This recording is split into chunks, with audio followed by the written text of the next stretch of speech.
Alors, ce qu'il faut savoir, c'est que je suis historien, docteur en histoire. Alors, je me suis spécialisé à la base dans l'histoire économique contemporaine et plus précisément la compétition automobile et le pétrole pour ma thèse, mais j'ai gardé mon côté généraliste et je me suis toujours intéressé aux origines de tout, c'est-à-dire la préhistoire et même la proto-histoire, ce qu'il y avait avant les êtres humains, ce qu'on appelle la proto-histoire. Vous pouvez me retrouver sur ma chaîne YouTube, Benoît Cazer, un autre regard sur l'histoire. J'ai déjà traité notamment de l'Égypte des pharaons avec Toutankhamon. Et aujourd'hui, on va remonter vraiment beaucoup plus loin dans le temps, à une époque où il n'y avait même pas d'êtres humains, à une époque même, à l'origine, où la vie n'existait pas. Je vous propose de faire l'histoire de la Terre. Alors pas au sens géologique, mais l'histoire de l'évolution de la vie terrestre. Il faut savoir que la vie terrestre a 3 milliards et demi d'années, ce qui est considérable. La Terre est née il y a 4 milliards et demi d'années. Ce qu'il faut savoir, c'est qu'à cette époque, on était dans ce qu'on appelle le billard cosmique. Ça faisait que 8 milliards et demi d'années que le Big Bang avait eu lieu, et donc les orbites des planètes, notamment dans le système solaire, n'étaient pas encore définies. Vous aviez un gigantesque bombardement d'astéroïdes et de météorites incessants, et vous aviez même des planétoïdes, c'est-à-dire des mini-planètes qui entraient en collision les unes dans les autres. Et à peu près 100 millions d'années, 150 millions d'années après la naissance de la Terre, il y a un de ces planétoïdes qu'on appelle Theia qui rentre en collision avec notre Terre primitive et de cette collision, vous avez eu des débris qui se sont formés et de ces débris sont nés en quelques années la Lune. La Lune qui est devenue notre satellite et qu'il restera encore longtemps, même si elle s'éloigne de plus en plus de notre orbite, de son orbite avec la Terre, et un jour elle nous quittera. Et là, ça sera une catastrophe pour la vie sur Terre, mais c'est pas pour tout de suite. Monsieur, ne me dites pas si elle s'éloigne, elle s'éloigne. Si elle s'éloigne, non, elle s'éloigne. Oui, mais un jour, elle s'en ira de l'orbite terrestre, c'est ça que je veux dire. Oh. Un jour, il y aura. Oh. Merci. Bon. En fait, elle s'éloigne de 400 milliards. C'est ça. Mais on a le temps. Alors, ce que j'essaie d'expliquer, c'est qu'à l'origine, il est vraisemblable aujourd'hui, on a cherché énormément de causes pour la naissance de la vie sur Terre, et il se trouve que la vie a une origine plutôt extraterrestre, c'est-à-dire qu'il y a des comètes qui sont rentrées en collision avec la Terre. Vous savez, les comètes, c'est des morceaux de glace qui font une traînée, c'est ce qu'on appelle des étoiles filantes, dans le sens commun. Et si vous voulez, ces comètes sont rentrées en collision avec la Terre. Et la vie est apparue d'abord dans ce qu'on appelle la soupe primitive. Alors il y a des bactéries qui sont formées dans des conditions incroyables dans la lave des volcans. Il y en a qui existent encore de cette époque, qui sont encore en jus, parce que elles ont la vie dure, les bactéries, mais elles survivent très facilement à des températures extrêmes, et elles vivent très longtemps. Même 3 milliards et demi d'années, elles sont encore là. Et en fait, on s'est rendu compte que les formes de vie complexes, les premiers, déjà les organismes microbiens, sont apparus dans cette soupe primitive, finalement dans l'eau, parce que vous avez des océans primitifs qui se sont formés. Et la majorité de la planète était recouverte par les océans. Et petit à petit, donc, vous avez des micro-organismes, des phytoplanctons qui ont commencé à se former. Et donc, il y a une vie protozoaire qui est née, c'est-à-dire une vie microbienne. C'était des organismes unicellulaires. Vous aviez par exemple les flagellés qui se déplaçaient avec un flagelle, avec une sorte de fouet à l'arrière. Et puis, il y a 700 millions d'années, on dit toujours la première grande. Je vais vous dire que là, il n'y a pas 5 grandes extinctions, il y en a 7. On oublie toujours 2 grandes extinctions. La première, c'est il y a 700 millions d'années. Il y a 700 millions d'années, vous avez ce qu'on appelle la gigaglaciation. qui a entièrement recouvert de glace la planète, à tel point que la Terre s'est retrouvée à moins 200 degrés. Toute la vie qui était née presque 3 milliards et demi d'années plus tôt a failli entièrement disparaître. Et miraculeusement, il y a quelques organismes qui ont survécu et qui se sont mis, au fur et à mesure des centaines de millions d'années qui vont s'écouler, à former des formes de vie de plus en plus complexes. Et c'est là qu'on arrive à une période fondamentale qui est le Cambrien. Alors, le Cambrien commence il y a à peu près 550 millions d'années. C'est ce qu'on appelle le début de l'ère primaire. Aujourd'hui, on est dans le Quaternaire, pour vous donner une idée. Vous voyez, l'ère primaire, ça dure de à peu près 540 millions d'années jusqu'à 252 millions d'années, jusqu'à la grande extinction du Permien. Ensuite, vous avez le secondaire qui commence il y a 250 millions d'années avec le Trias et qui se termine avec le Crétacé il y a 66 millions d'années. Puis vous avez le tertiaire qui commence il y a 66 millions d'années, enfin on va dire 60 millions d'années avec le Paléocène, parce qu'il faut le temps que la vie se reforme, et qui se termine à peu près il y a 3,5 millions d'années. Et ensuite, vous avez le Quaternaire qui commence il y a 3,5 millions d'années et qui continue encore aujourd'hui. Alors, au Cambrien, vous avez les premières formes de vie complexes qui apparaissent, en particulier des organismes qu'on appelle des arthropodes, qui ressemblent un peu à des brocloportes et qui s'appellent des trilobites. Je ne sais pas si vous avez déjà entendu parler des trilobites. Ça ressemblait à des sortes de coléoptères, de gros cloportes, de gros insectes qui vivaient sous l'eau. Et ils étaient de la famille des scorpions, des futurs scorpions. Et ils étaient la proie à l'époque de ce qu'on appelle les anomalocaris, qui les dévoraient. Et vous aviez aussi des poulpes géants qui en faisaient leurs 4 heures également. Alors, toute cette faune a fini par se développer considérablement et au fur et à mesure du temps vont apparaître à l'Ordovicien, donc la période suivante, les premiers poissons. Alors les premiers poissons, il faut imaginer qu'ils avaient des cuirasses. C'était des poissons osseux qui vivaient, on va dire, dans des eaux peu profondes et qui aspiraient les débris organiques avec une bouche qui n'avait pas encore de mâchoire. C'est ce qu'on appelle des poissons de la famille des ostracodermes. Et celui qui est le plus intéressant, qui nous intéresse, c'est le genre Cephalaspis, qui est notre plus lointain ancêtre, parce qu'il faut savoir qu'à l'Ordovicien, à la fin de l'Ordovicien, il y a 445 millions d'années, vous avez la deuxième grande extinction de masse qui est intervenue.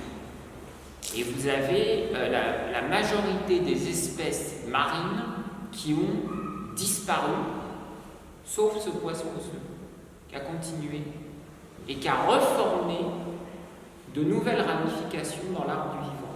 Il faut imaginer que l'arbre du vivant, vous avez des branches et vous avez des espèces éteintes. Si vous imaginez un arbre, vous avez des espèces éteintes où il y a les branches qui sont mortes, et à chaque fois vous avez une espèce ou deux qui survivent dans les grandes extinctions, qui reforment de nouvelles branches, de nouvelles ramifications, et qui agrandit à nouveau l'arbre vivant. Et ensuite, alors après l'Ordovicien, vous avez le Silurien. Le Silurien, c'est vraiment l'âge d'or de ce poisson osseux qui va véritablement coloniser les océans et qui va avoir comme prédateurs les premiers scorpions marins qu'on appelle les brontoscorpions. Et puis on arrive à une période où les poissons vont se diversifier. C'est la période du Dévonien. Et là, vous allez avoir l'apparition de poissons avec des énormes mâchoires qui vont tout broyer sur leur passage, mais toujours sans dents, et dont Le plus terrible d'entre eux s'appelle le Dynqueosteus. Il est de la famille du Placoderme et il va être un des prédateurs majeurs du fameux ostracoderme, le poisson osseux dont je vous ai parlé.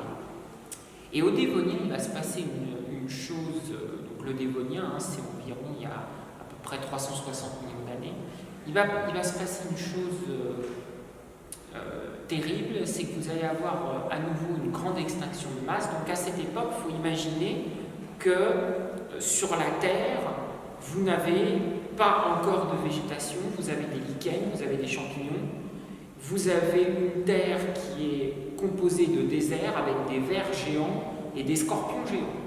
La Terre du Silurien, c'était ça, et la Terre du Dévonien, elle va se transformer parce que les scorpions géants vont devenir tout petits. Vous savez, pour vous expliquer ça, ça me fait un petit peu penser aujourd'hui au cycle de la libellule. Les larves de libellule, au départ, elles dévorent les petits têtards. Et une fois qu'ils sont devenus libellules, les libellules se font dévorer par les grenouilles. Eh bien, au Silurien, les brontoscorpions géants dévoraient les ostracodermes, qui étaient les poissons osseux. Et ces poissons osseux, ils vont se transformer petit à petit en amphibiens, qu'on appelle les hommes du genre Ichthyostega. On appelle, par exemple, vous avez le tactique à cette époque-là, c'est une sorte d'iguane, un iguane avec un peu une queue de poisson. Et ils se mettent à marcher sur la terre ferme. Et c'est la première fois que des créatures qui portent nos gènes marchent sur la terre ferme. Mais cette fois-ci, ils ne vont pas être accueillis par des énormes scorpions. Les scorpions sont devenus tout petits et c'est devenu leur nourriture. C'est pour ça que je vous dis, ça fait très penser au cycle de la libellule entre le Silurien et le Dévonien.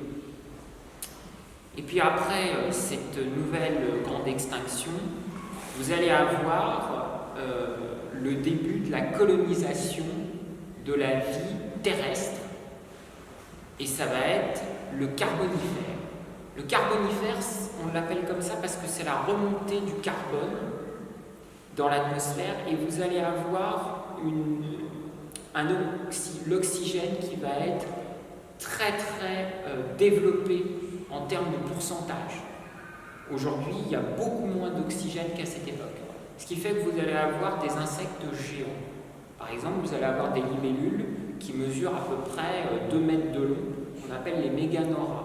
Vous allez avoir des mille-pattes géants, qu'on appelle des arthropleuras. Alors ces créatures ne sont pas carnivores. Le fauve de cette époque, ça va être la première des araignées qui est fusionnée avec un scorpion qu'on appelle Arachnéa. On la retrouve dans la Grèce antique en la personne d'Arachné, qui est changée en araignée par Zeus. Et Arachnéa, ça vient de la mythologie grecque, le terme qu'on lui a donné. Arachnéa, elle est capable d'empaler ses victimes, et notamment nos ancêtres qui sont les premiers amphibiens et qui deviennent petit à petit des reptiles qui vont devenir des reptiles mammaliens. Là, à cette époque-là, c'est la fusion entre le reptile et le mammifère, et on appelle ça des tétrapodes. Pourquoi des tétrapodes? Parce qu'ils marchent à 4 pattes, et ce sont des reptiles mammaliens, c'est-à-dire qu'ils allaitent leurs petits, et en même temps ils pondent des œufs. Ça vous rappelle quoi?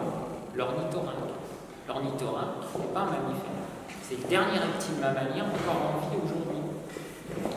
Et donc là, on va rentrer dans une période qui a laissé des traces, puisque ça va être le moment où il va y avoir l'extinction de masse la plus importante que la Terre ait jamais connue à l'époque des organismes complexes, c'est le Permien. Au Permien, vous avez un climat avec une chaleur étouffante.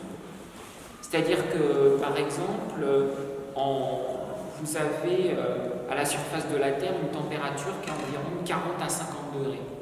À tel point que vous avez des animaux qui ont des crêtes sur le corps pour pouvoir, par exemple, quand ils sont en plein soleil, arriver à réduire la température corporelle pour survivre.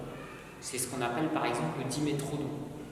C'est des organismes carnivores, bien sûr, des créatures carnivores. Vous avez le gorgonopsien, alors lui ça a été le premier, c'est une créature carnivore aussi, ça ressemble à une espèce de la fusion entre un iguane et un loup avec un tigre à dents de sable, vous voyez, avec des grandes dents.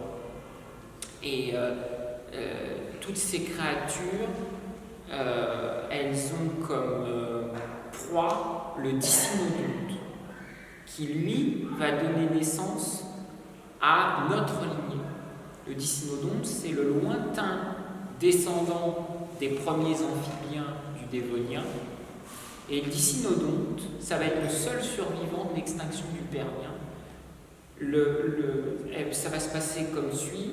Vous allez avoir des terribles éruptions volcaniques, il y a les roches sibériennes qui vont se soulever, et les océans vont se mettre à envoyer du méthane. Il va y avoir un réchauffement gigantesque des océans.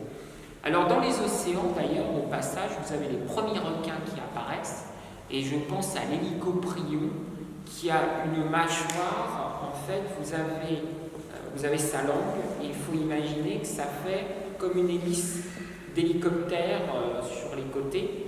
Donc les dents, elles sont comme ça, elles broient en deux la proie et après elles dévorent. Et toute cette faune et cette faune sous-marine du Permien va être entièrement décimée, y compris d'ailleurs les fameux trilobites qui avaient survécu jusque-là, où les seuls qui vont survivre des époques les plus lointaines sont les ammonites. Les ammonites, c'est les ancêtres, on va dire que les ammonites ressemblaient à l'époque aux nautiles d'aujourd'hui, alors que les nautiles d'autrefois ressemblaient un peu à des couteaux, globalement. Vous savez, c'était très long comme ça. Ça ne ressemblait pas encore à des escargots de mer. Les ammonites, c'est des escargots. Et donc la grande extinction du Permien, c'est carrément 96% des espèces qui disparaissent. En gros, sous l'océan, vous avez un crustacé qui survit et un oursin.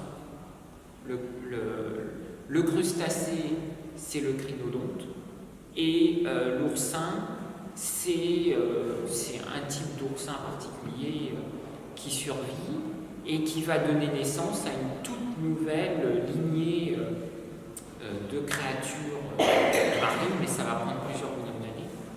Et sur Terre, le Dicynodonte survit, et lui va donner naissance à la fois aux premiers mammifères et aux dinosaures. C'est pour ça que là, c'est la fin de l'ère primaire, commence alors l'ère secondaire. On rentre alors au Trias. Alors le Trias, c'est une période où vous avez tous les continents de la planète qui n'en forment plus qu'un, qu'on appelle la Pangée. Vous imaginez que vous avez l'eau qui entoure toute la planète, et vous avez un seul continent qui est au centre de la planète.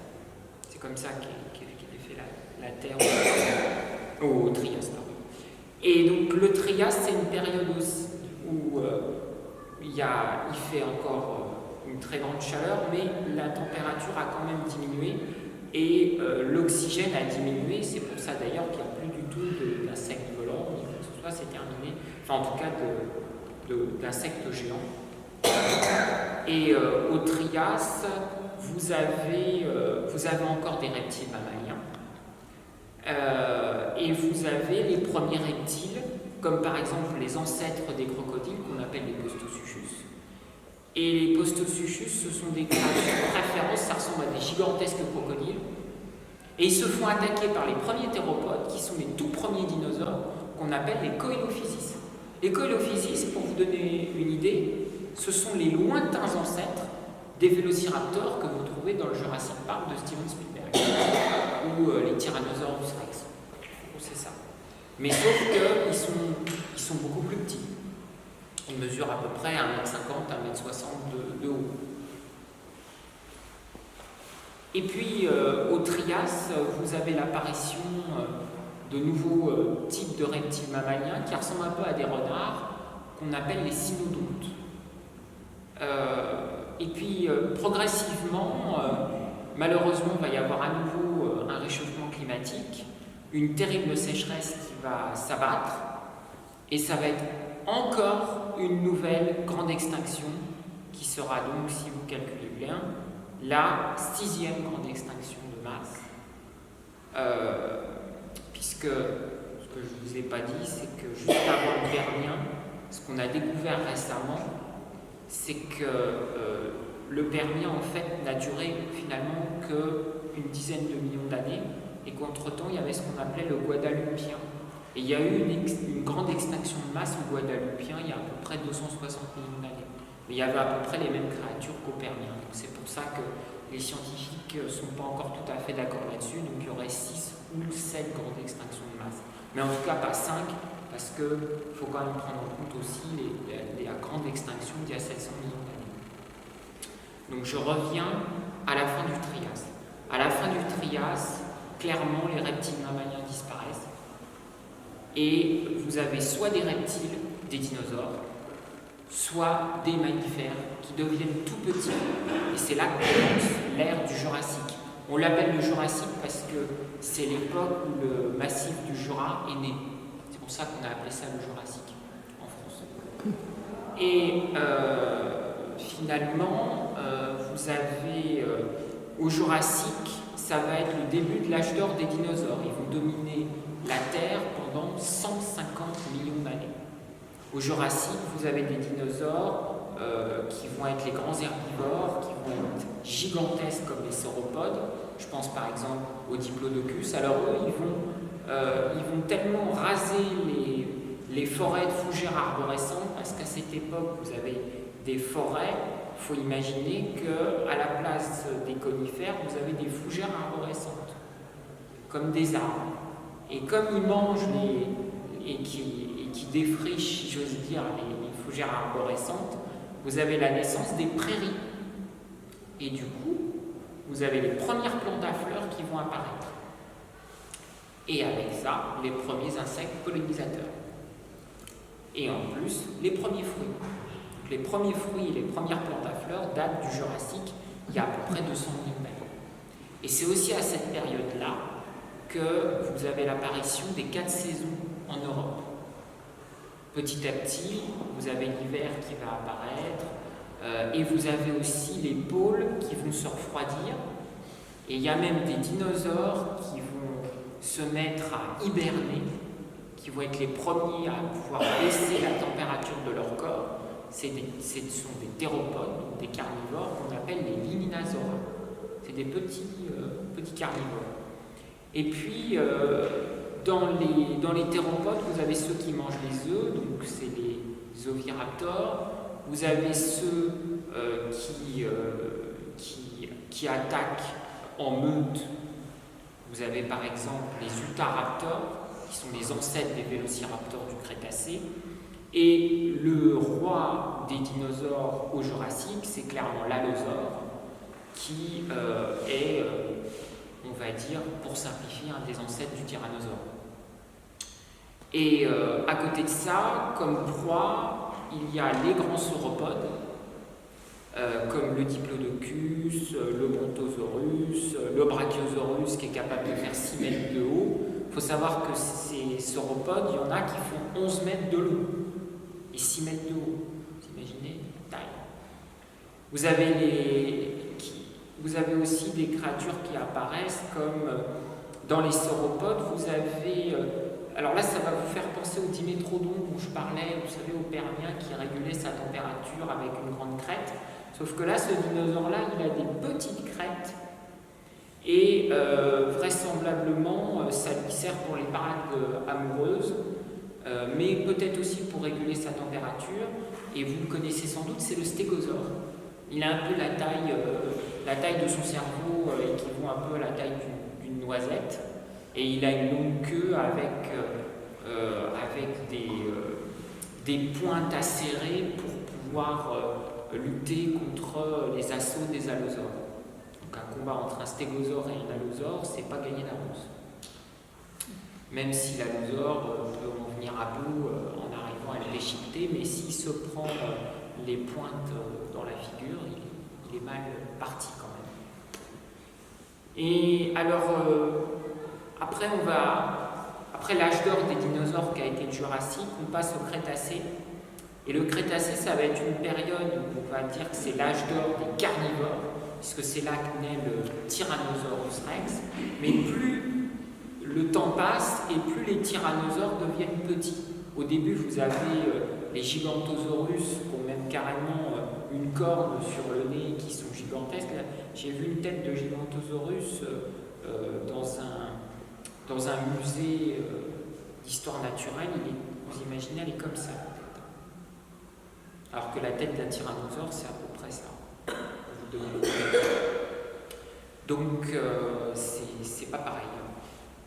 Et puis, petit à petit, au Crétacé, vous avez une grande poussée volcanique, un petit peu comme il y avait au Permien. Et la Terre va se retrouver avec une atmosphère avec de plus en plus de vapeur soufrée. Et les dinosaures vont être achevés par un astéroïde qui va rentrer en collision avec la Terre dans la péninsule du Yucatan il y a 66 millions d'années.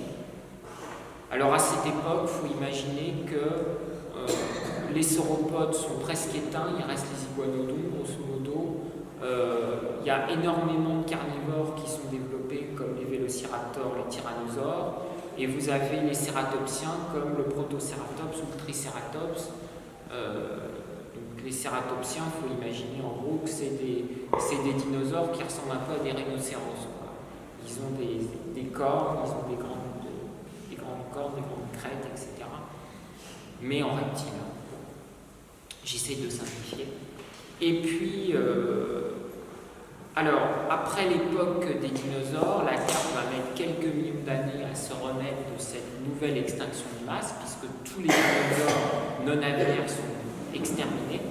Par contre, ce qu'il faut savoir, c'est que des dinosaures, il reste encore quelque chose, les oiseaux. Les oiseaux sont les descendants des théropodes en particulier. Si vous prenez par exemple le pigeon ramier, après ce que je vais vous dire, je crois que vous ne verrez plus un pigeon de la même façon. Le pigeon ramier, c'est le descendant direct du Tyrannosaurus rex. Vous imaginez si on remonte le temps au Crétacé. Ça vous donne une idée. Et puis, il faut savoir que les théropodes, on a découvert récemment qu'ils avaient des plumes. Donc il faut imaginer par exemple qu'ils avaient des plumes sur la queue, il y en a qui étaient entièrement recouverts de plumes. Et puis pour vous expliquer que les oiseaux sont les descendants directs des dinosaures, vous avez un dinosaure qui s'est transformé en oiseau, c'est l'Archéoptéryx, qui a été le premier oiseau primitif dès l'époque du Jurassique. Une fois le secondaire passé, on rentre dans l'ère des mammifères. Alors depuis 66 millions d'années, on n'a pas connu une grande extinction de masse. C'est dommage quand même que notre espèce, depuis le 19e siècle, ait enclenché une nouvelle extinction de masse. C'est la première fois dans l'histoire qu'une espèce vivante sur Terre enclenche une extinction de masse. Il faut quand même le préciser, il y a toujours des causes en dehors des animaux ou des êtres vivants de cette planète. Donc l'homme, c'est quand même un cas particulier là-dessus. Alors l'ère des mammifères, il faut imaginer que ce que je dis toujours quand je pense au tertiaire, c'est que le tertiaire, c'est vraiment l'ère du gigantisme dans les mammifères. Et c'est aussi l'ère des oiseaux cauchemardesques, si j'ose dire, pour le début du tertiaire. Parce qu'il ne faut pas vous imaginer qu'après la disparition des dinosaures, vous avez eu des tout petits moineaux adorables qui se posent sur vos fenêtres. Vous aviez carrément, vous croyez avant, vous aviez l'expression quand les poules auront des dents. Et après cette conférence, vous vous direz quand les poules avaient des dents. Parce qu'il y avait des poules qui faisaient à peu près 2 mètres de haut, qu'on appelait des gastornis, et qui vivaient il y a à peu près 58 millions d'années. Au Paléocène, notamment dans ce qui est aujourd'hui l'Allemagne, et vous aviez des gastornis qui dévoraient sur leur passage toutes les proies qu'ils pouvaient trouver. Notamment, leurs 4 heures favoris, c'était le petit leptictidium, qui était un peu la fusion du musaraigne et d'un écureuil. Et ce qui est très intéressant pour l'ère des mammifères, c'est que ça va être aussi le début de l'apparition de nos ancêtres, les primates. Et le premier d'entre eux, de cette longue lignée, c'est le Purgatorius. Alors le Purgatorius, il faut imaginer que ça ressemble un peu à un petit écureuil, mais qui a le pouce qui se met à... le pouce préhenseur qui se met à apparaître et à s'opposer du reste du doigt de la main. Il va commencer à attraper des objets. l'intelligence de la main que l'espèce humaine va naître.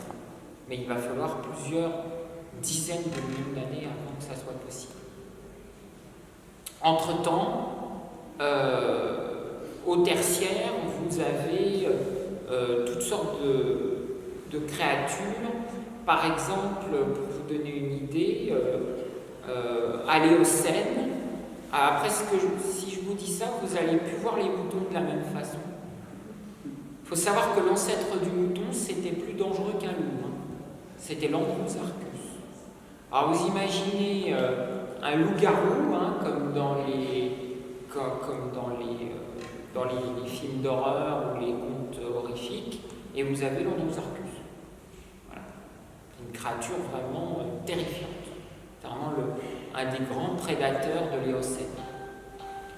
Et puis à la fin de l'Éocène, les oiseaux géants carnivores disparaissent. Et puis ensuite, vous avez à l'Oligocène l'apparition, donc là on est à peu près il y a 40 millions d'années, 35 millions d'années, l'apparition des ancêtres de la girafe, qu'on appelle les indricotères.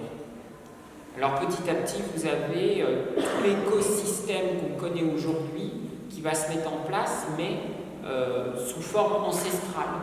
Petit à petit, il y a l'ancêtre des chevaux, du cheval qui va apparaître, qu'on appelle l'Hipparine.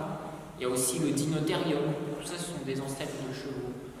Et puis, vous allez avoir le Miocène, c'est très important parce que c'est l'invention dans le vivant des ruminants, de la rumination.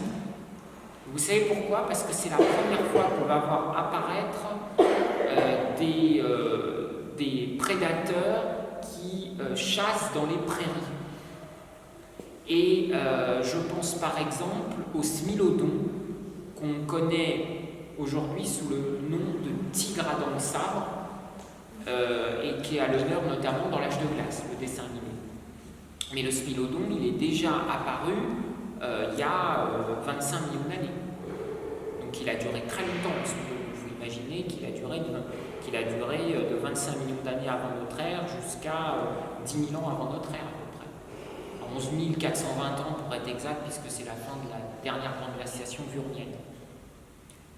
Et puis, alors c'est intéressant parce que c'est aussi la période où vous allez avoir les loups qui vont apparaître, et puis vous allez avoir aussi le smilodon, ça fait partie des félins, donc des grands fauves, comme aussi le Machairosaurus.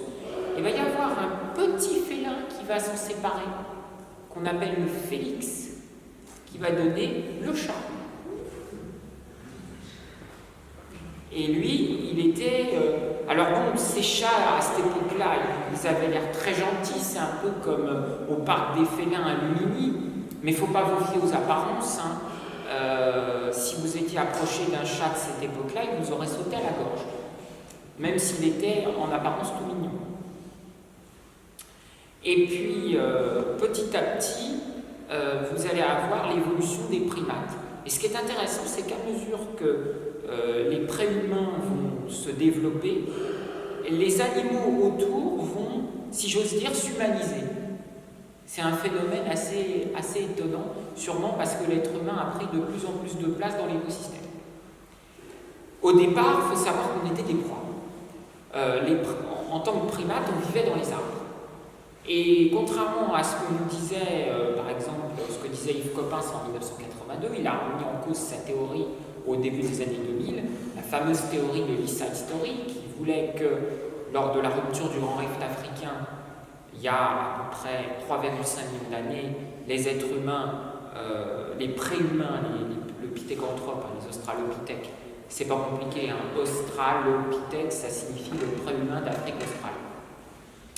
Eh bien, si vous voulez, ils se sont mis à marcher sur la terre ferme parce que les forêts ont disparu en Afrique de l'Est et se sont plus développées en Afrique de l'Ouest. Donc c'était un peu un certain déterminisme qui expliquait qu'il y avait eu la séparation entre les grands singes et les préhumains. En réalité, il n'en est rien. En réalité, il faut savoir que nous nous sommes redressés progressivement dans les arbres et que les grands singes sont nos cousins, puisque les quadrumanes, ceux qui se servent des mains comme de leurs pieds, sont apparus après nous. Donc les bipèdes sont apparus avant les quadrumanes.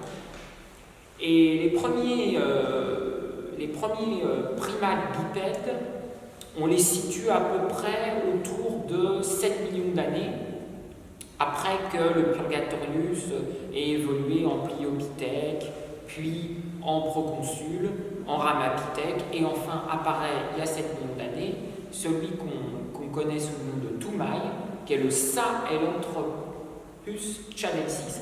C'est un nom barbare pour dire le préhumain qu'on a trouvé dans le Sahel, et précisément dans le Tchad, le pays du Tchad, d'où tchadensis. Hein, ça fait plus savant comme ça. Et puis, après, ce qu'on ne connaît pas, c'est notre ancêtre commun. On sait que, comme je vous ai dit, l'arbre vivant, il y a eu plusieurs branches qui se sont mis à se développer. Vous avez eu les Australopithèques. Alors, il y a eu l'Ardipithecus ramidus, il y a eu l'Australopithecus anamensis, l'Afarensis. Lucie, par exemple, c'était une anamensis. Bon, alors Lucie, c'était en gros une Australopithèque qui avait un mal fou à se déplacer, je dirais, de manière sur ses deux pieds, et donc elle marchait à quatre pattes. Et par exemple, les Afarensis étaient plus développés à la même époque où Lucie a été découvert, il y a 3 millions d'années. Et puis petit à petit, par contre, il y a eu une révolution. Il y a environ 2 millions d'années, là, on a l'apparition du genre Homo avec l'Homo habilis, l'homme habilis.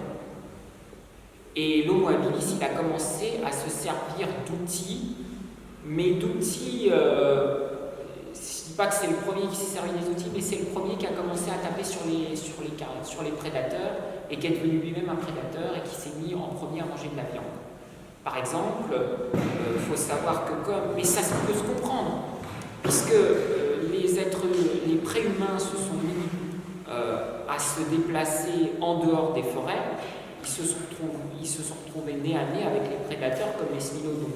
Donc là, c'était soit se soumettre, c'est-à-dire accepter d'être une proie, mais comme l'être humain s'est mis à réfléchir, c'est-à-dire à produire une connaissance en sortant une idée de son esprit, en rentrant en lui pour produire cette connaissance et prendre conscience qu'il existe, ils se sont dit on n'a peut-être pas envie de se faire manger. Donc ils se sont mis à se battre et ils se sont mis à manger de la viande. Et petit à petit, les prédateurs ont eu peur et se sont éloignés des êtres humains. Mais il y a même eu progressivement une fraternisation puisque les êtres humains se sont mis à chasser. Alors là, je vais vous parler par exemple des ancêtres de l'éléphant. Au Pliocène, il y a environ 10 millions d'années, vous aviez le Gonfalotérium. Le Gonfalotérium, il a donné naissance aux mastodontes en Amérique, et puis progressivement aux mammouths laineux quand on a eu les premières grandes glaciations du temps des formes de vie complexes, le Riss, il y a à peu près, on va dire, 250 000 ans. Et là, oui, parce qu'évidemment, il a bien fallu que ces animaux soient dotés, on va dire, de quelque chose pour se protéger. Et donc c'est pour ça qu'ils ont eu de la laine, d'où le mammouth laineux, puisque c'est l'adaptation du vivant aux conditions climatiques. Et petit à petit, en fait, les êtres humains se sont mis à coloniser la Terre à partir de Homo habilis.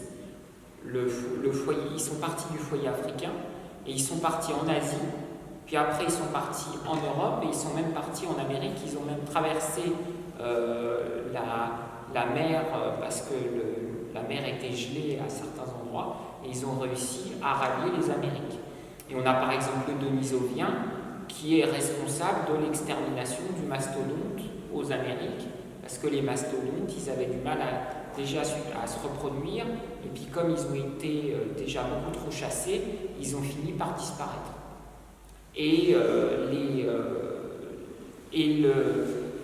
petit à petit, l'homme va s'imposer comment?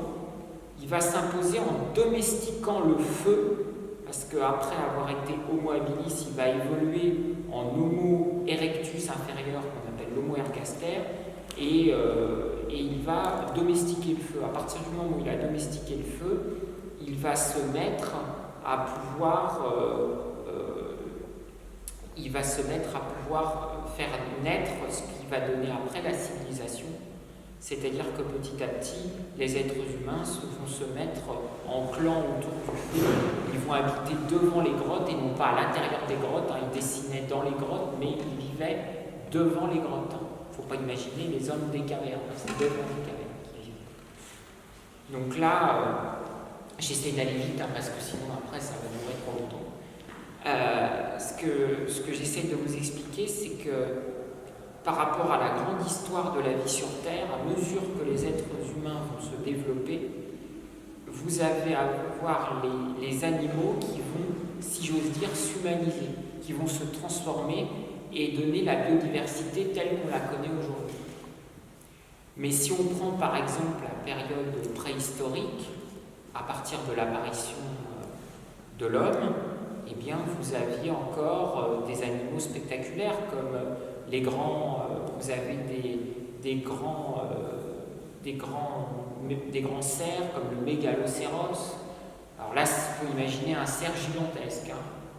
Et puis vous aviez les ours des cavernes, vous avez les lions des cavernes.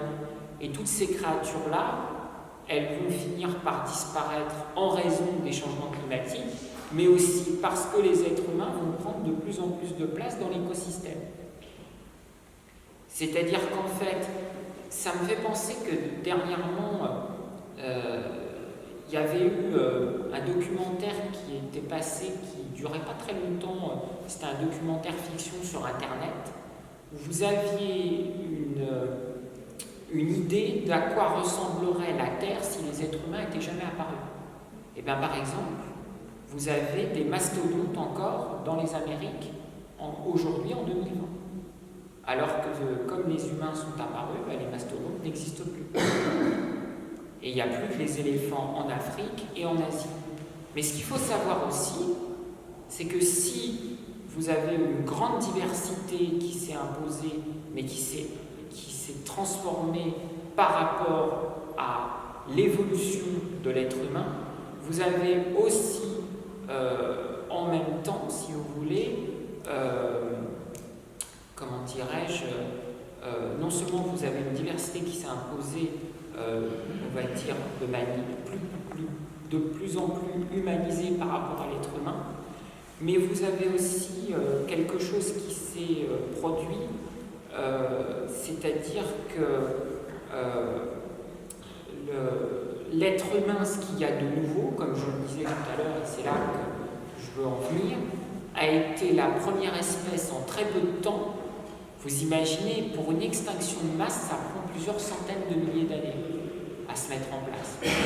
L'être humain, en l'espace de 150 ans, est à l'origine d'une 8e grande extinction de masse qui s'est mise en place à partir du moment où il a changé l'équilibre de la Terre. Parce que, si vous voulez, la Terre, c'est simple. Vous avez toujours des phases de refroidissement avec des grandes glaciations, et vous avez des phases de réchauffement climatique qui suivent les grandes glaciations. Et l'être humain a amplifié l'effet de serre. Et c'est comme ça qu'on en arrive aujourd'hui avec une 8e grande extinction de masse. Et c'est pour ça aujourd'hui que j'ai voulu un petit peu vous donner une idée de l'histoire de l'évolution de la vie sur Terre et vous montrer que l'être humain n'est pas, comme disait Descartes, maître et possesseur de la nature, mais qui fait partie du tout. Je vous remercie de votre attention.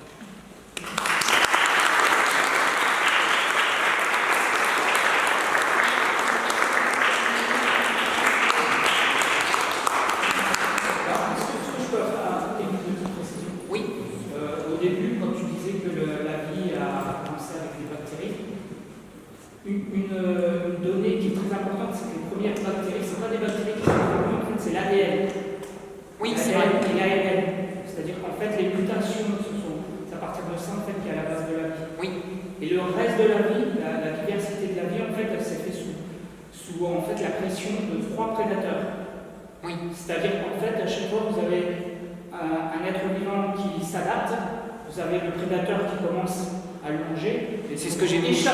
Voilà. Et en fait, quand les premiers... Mais il y a les comètes aussi il y a les comètes qui sont rentrées en jeu parce voilà. que sinon il n'y aurait pas eu d'eau sur Terre, c'est ce que j'ai dit. Et en fait, quand les premiers végétaux ont commencé à coloniser la Terre, pourquoi on a eu D'abord, il faut savoir avant que, tu as oublié aussi une chose, de préciser, c'est que dans la vie, il y a deux choses. Il y a d'un côté les vertébrés, de l'autre côté les invertébrés. Oui, c'est vrai. C'est très important. C'est vrai. On est issu des... J'ai essayé d'expliquer toute l'évolution, c'est un peu compliqué. Et quand il y a eu les premiers arbres, les premières algues qui sont apparues sur Terre, tu as les premiers insectes qui sont venus les manger, puisqu'il y avait... Et du coup, les prédateurs ont suivi les insectes qui mangeaient. Ça a fait un écosystème, c'est ce que je disais, l'arbre. C'est ça, sous la pression de la terre. Et il suffit que vous ayez deux espèces qui survivent, voire une, et ça suffit à reconstituer un arbre vivant. C'est ça, voilà. Et après, s'il y a des mutations, ça ne sert à rien qu'elles disparaissent. Si au contraire, elle est adaptée à l'environnement, l'espèce continue et puis se développe encore plus. La question d'ailleurs qu'il faut se poser aujourd'hui, c'est que nous avons provoqué cette nouvelle extinction de masse, ou plutôt nous l'avons... Je dirais que nous l'avons avancée parce qu'elle aurait peut-être eu lieu tôt ou tard vu qu'il y a le réchauffement climatique. Nous avons amplifié et avancé l'extinction de masse. La question c'est, est-ce qu'on aura la possibilité d'en sortir vainqueur, de survivre, de faire partie des espèces qui survivront à cette extinction de masse? Et le gros problème en plus chez les scientifiques, c'est est-ce que la vie aura suffisamment le temps de se renouveler comme elle l'a fait jusqu'alors? Est-ce qu'il y aura des espèces qui survivront à cette extinction de masse? Est-ce que ça ne sera pas comme il y a 700 millions d'années avec les protozoaires? Là, ça serait quand même une première, mais ça voudrait dire qu'il y a 100% des espèces qui disparaîtraient. Bon, là, je ne pense pas qu'on en arrive là, mais il va falloir quand même prendre conscience qu'il va falloir réagir avant qu'il soit trop tard. Aujourd'hui, il n'est pas encore trop tard. De toute façon, l'être humain, c'est d'abord c'est le seul animal qui refuse d'en être un. C'est ça. Première chose. Et seconde chose, c'est une espèce qui a fait sécession en fait. Oui. C'est le problème d'être contre nature. Il y a moi et la nature d'un côté, il y a le reste du vivant. Alors en fait, il en fait partie en fait. Oui. Et j'en veux pour preuve, c'est que si on aime le sel, c'est parce qu'un jour, on était déjà nous-mêmes dans l'eau avant d'être des êtres humains. Bien sûr. C'est ce que j'ai dit, on est tous des descendants de l'ostracoderme, c'est pas l'espèce. Et quand on regarde un embryon humain, le poisson osseux, il a des branchies. Quand on regarde un embryon humain, il a des branchies. Oui. Et puis quand on dort, on est à l'état végétatif. Comme l'embryon humain qui a des branchies. Donc en fait, on passe d'un état à l'autre qui correspond à l'évolution de la vie. Même selon nos attitudes dans une journée. Oui.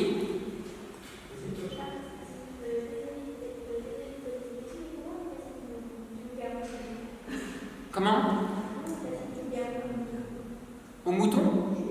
En fait, c'est simple, c'est que ce qui s'est passé, c'est que l'Androsarchus, il a disparu et il a fini par devenir... Ce qui se passe souvent dans l'évolution, c'est qu'un lointain prédateur peut devenir après une proie. C'est un petit peu comme... c'est la même chose que le scorpion qui vivait sous la mer, là, le brontoscorpio ou silurien, ou les scorpions géants du silurien, qui ont donné des tout petits scorpions et qui se faisaient manger par leurs anciennes proies d'avant, qui avaient évolué. Par exemple, aussi, on peut prendre l'exemple de la baleine. Oui. Qui était avant des loups, en fait, en haut, et qui sont comme dans la mer. Comme j'ai dit, par exemple, aussi, si on prend une libellule, le cycle de vie d'une libellule, tu as d'abord la larve qui va se nourrir des têtards, qui sont les bébés de la grenouille. Et du coup, une fois qu'elle a grandi, cette larve de libellule, elle devient une libellule, et elle se fait manger par les grenouilles qui ont survécu aux larves de libellules qui mangeaient leurs congénères.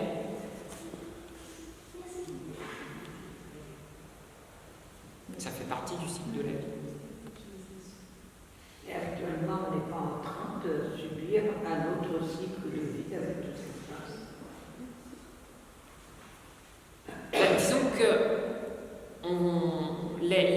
humain va pas devenir une proie, on reste dominant sur Terre.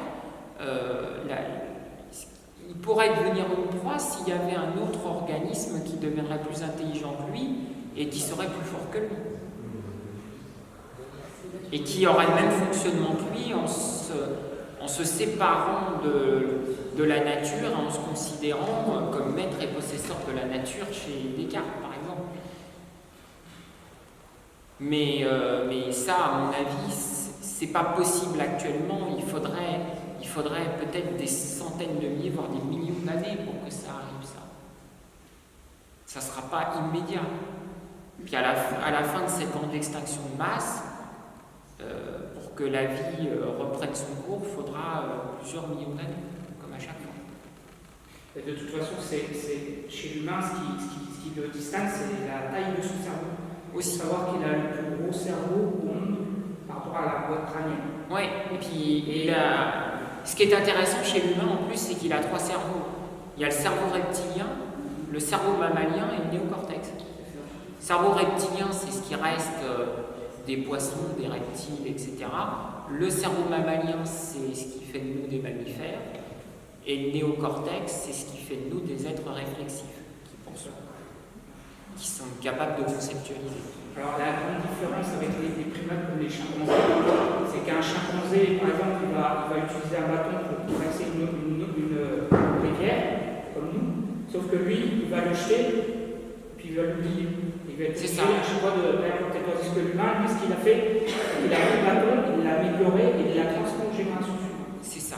Il n'y a pas de transmission chez le chimpanzé, donc il n'y a pas de civilisation. Et il n'y a pas, je dirais même qu'il est dans une mémoire immédiate alors que l'être humain est dans une mémoire à long terme et une mémoire transmissive de génération en génération. Non, enfin, ce qui a donné après l'histoire. En fait, le chimpanzé, il a des cultures. C'est-à-dire, par exemple, quand ils prennent les parents, quand ils prennent les ils éduquent leurs enfants. Les parents, les jeunes, ils transmettent à leurs enfants des connaissances. La différence, c'est le langage.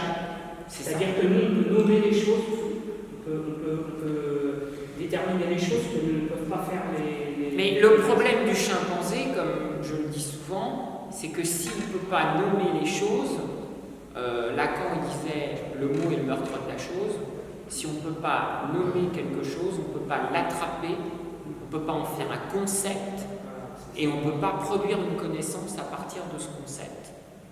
Et donc on ne peut pas, c'est à partir de là, d'ailleurs, c'est à partir du moment où le primate a réussi à attraper quelque chose, le Purgatorius, il y a 60 millions d'années, que tout a démarré.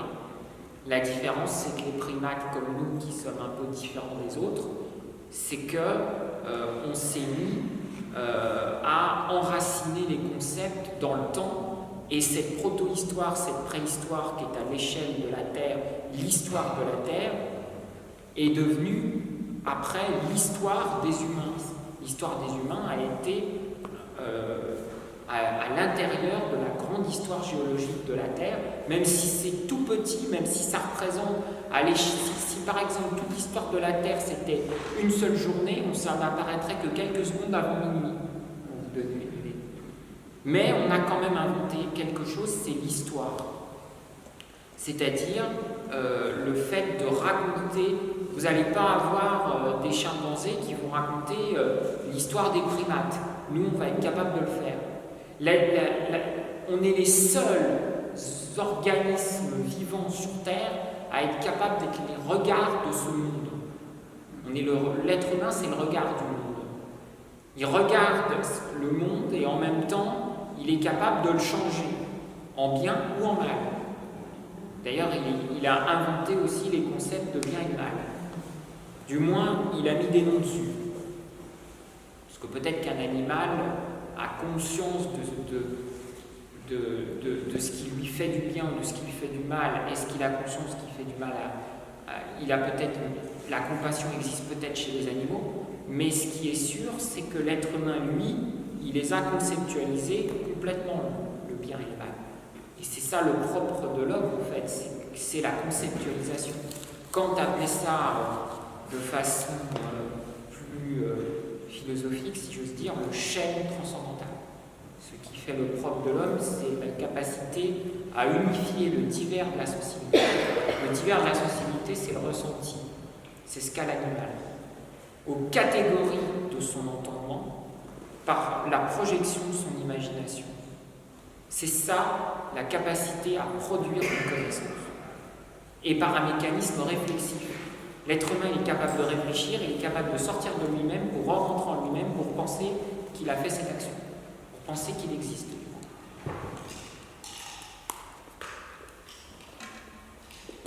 Et le problème, c'est qu'il est capable à la fois de créer et de détruire. En fait, c'est surtout quand il a maîtrisé le feu, en fait. Ah bah oui, c'est ce que je dis.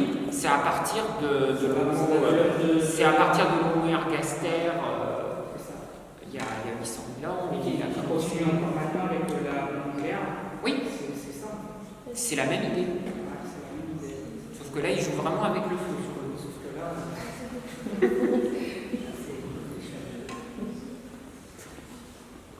Alors pour faire la transition, je vais vous donner une information capitale à la capitale de Belgique. Et le premier homme qui a fabriqué un fromage, c'est un homme historique il y a 80 000 ans. On a retrouvé des morceaux de brigot dans un mammouth à poil laineux. C'est possible d'ailleurs que ça soit un néandertalien. Et on a ce soir les morceaux de brigot qu'on a retrouvés dans le mammouth à poil laineux. Bravo, bravo Benoît.